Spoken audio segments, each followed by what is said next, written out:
If you don't know yet, I love holding babies. And we do that here on Christmas Eve whenever we have the youngest baby in the congregation, just holding the baby and seeing in the baby's face how good God is and how God became real. And what I think and deeply believe in my heart, there is something in the mother's gaze, gazing at the baby gazing back, and in that gazing, I think love is born, love is reflected, love resonates. And when we see each other and when we hold each other, some of that beautiful love is multiplied. Our Psalm 139 points that out in a very unique way. It's talking about God is holding our lives. Now, how is God holding our lives? The psalm describes that we are created beautifully, intricately. God knitted us together in our mother's womb. It's almost like this, wow, behold the beauty. It's a miracle that we're alive. It's a miracle that we are who we are, created in the image of God and reflecting God's goodness. And that God sees us, the eye of God sees us in the darkest depth, not even the darkness, not even the night, not even hell is separated from God. Now, the eye of God, or when I think of eyes and ears, and I think the CIA, NSA, and Big Brother knows everything we're doing, and the algorithms, okay. I look something up on the computer, next thing I open Amazon, well, ding, ding, ding, ding, ding.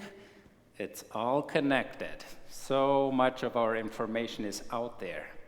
But the eye of God, the presence of God is shining into the darkness, and not even the darkness can separate us. The darkness is like light to God, and there's no place where God is not. And that's our story, that's our experience of Jesus dying, in a sense that even in death, even in Jesus feeling abandoned on the cross, like, why did you abandon me, God? Being God forsaken, experiencing death in our bodies, being like buried alive. And I've seen people being buried in a deep, dark clinical depression, like paralyzed, like in a block of ice, unable to move. Even into that darkness, God sees and God is present and invites us to be with people in that situation. So, this eye of God, I remember two pictures of it. One was on the organ in my hometown where I grew up. Huge organ, glowing eye of God, just knowing God's presence is all around us. And there was this huge door frame. And in the door, on the door, there was the eye of God, just this very symbol you see. And radiating out and knowing when I go through that door, God is seeing me. I come home, God is seeing me. And nothing can separate me from that very love of God. Now, the story could end here, but isn't there another side? We're all vulnerable. As small little babies, we're born into a cold, into a chilly world. And it can be rough, not just for baby, but for grown-ups, for teenagers, it can be really rough and hard. And there are two movements, or two overall terms that often describe how we may feel. On one hand, as small little children and as grown-ups, we may feel overwhelmed, and you can think of that as too much pressure, too much influence being intruded upon. And you see, as a protective mechanism, people grow a hard shell, like a turtle being protective, because there have been arrows, there have been hurts. So kind of protecting and withdrawing or running away, fleeing, is one of the ways how we try to deal with being overwhelmed or going into ourselves. The other aspect of how we often deal with when we're vulnerable is feeling lost, feeling abandoned, feeling at the mercy of the universe. It's almost like being separated from God, from the mother that is to hold us, and where we hope and pray that we're held when we feel like nothing else is holding us. I grew up with a strong mother. She cheered me on, she gave us marching orders. She said, try harder, do a little bit more. It's not quite enough. That was the belly side of the experience of mine. So it was like, okay, is there ever enough? Can I relax without thinking or feeling guilty? Now, it has helped me quite well with a good work ethic and leaning in and working hard, but the other side is, oh, okay, there's a time to let go and to breathe through and experience that too. And when we feel lost, abandoned, and separated, how do we reconnect with the source of life? Because that's what it is about. I think often this image of the baby in a womb is like paradise. Everything is provided. It's warm, it's cozy, it's all taken care of. That's a little bit how I imagine Eden or paradise. Everything is provided.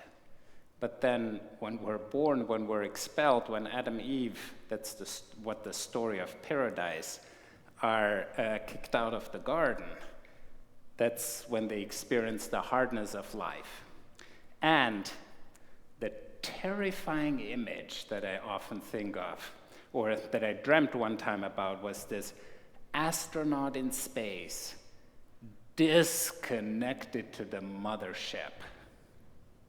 It's kind of that tether. Often you see him as a lifeline. It's like our umbilical cord to the mother. It's kind of, whoa, it can be scary to feel like I'm lost, I'm at the mercy, I'm done, I'm out there and vulnerable. And in the best sense, faith, religion, spirituality, church is to help us reconnect with the source of life. And it's actually in the definition of the word religion. Re is the re again, and the religion is like the ligament, the reconnecting, what connects us. So the reconnection to the source of life, the reconnection to the living God. And I think that's what we all are longing for, what we all are in need for. I think that this quote from Blaise Pascal, there is a hole in our hearts, the shape of God, is describing who we often are. And it's giving us a beautiful image of how we live, some way in disconnect. And I deeply believe that many things, many addictions, we try to fill that heart with other stuff, either working, being busy all the time so I don't have to think about anything else, or chocolate can fill that heart really well, and I can get not enough of what I know I don't need. It's kind of, and we know that's only temporary there. Or shopping can fill that heart. Or Alcohol can fill that hole in the heart, or we try to stuff it and numb the pain, but it doesn't go away. Only God can fill that place, and we can hold each other and support each other in holding open that heart and that vulnerable place in us that materialism cannot fill. And I think that's one of the big challenges of today. Can material stuff fill that hole? Deep down in our bones, we know it cannot. It cannot. But we try, nevertheless, don't we? So, if alcohol, chocolate, if work, if busyness cannot sustain us, cannot feed our souls, what can feed our souls? What feeds our souls? Now, there is a disclaimer here for cute cat pictures. Just returning to the mother, the great mother, the reconnecting to the source of life to be nurtured. And there's one of my saints, Brother Lawrence, said, when he prays, it's like he's nursing and at the breast of God. He's connected to the living God. Just breathing, connecting, feeling the warmth, feeling the care, feeling held in that situation. And that's what the baptism of Jesus is about, and that's what our baptisms are all about. The baptism of Jesus, when he goes into the water and comes out, heaven opens and the Spirit of God comes like a dove on him, and he hears the voice of the living God saying, "You are my beloved. I'm pleased in you. You are precious." And don't we all need that voice? Don't we all need to hear that voice? You're precious. Even teenagers, you're precious. There is research how important it is for parents and for dads to delight in their daughters and their teenage daughters to grow up. That gives them confidence, that gives them grounding, makes them feel real and treasured and accepted. God delights in you. And when you see at the very top of this picture, there is a hand of God coming out. The hand of God, right there, it's barely visible. But how do you express in art that the hand of God, the strong hand of God, is holding us? The hand of God is surrounding us. God is out to bless us and hold us in good hands. And nothing, really nothing, can separate us from that very love of God. Now, hands can be very different, and there can be the image you may have heard of the writing from Jonathan Edward. Every person is a sinner in the hand of the angry God.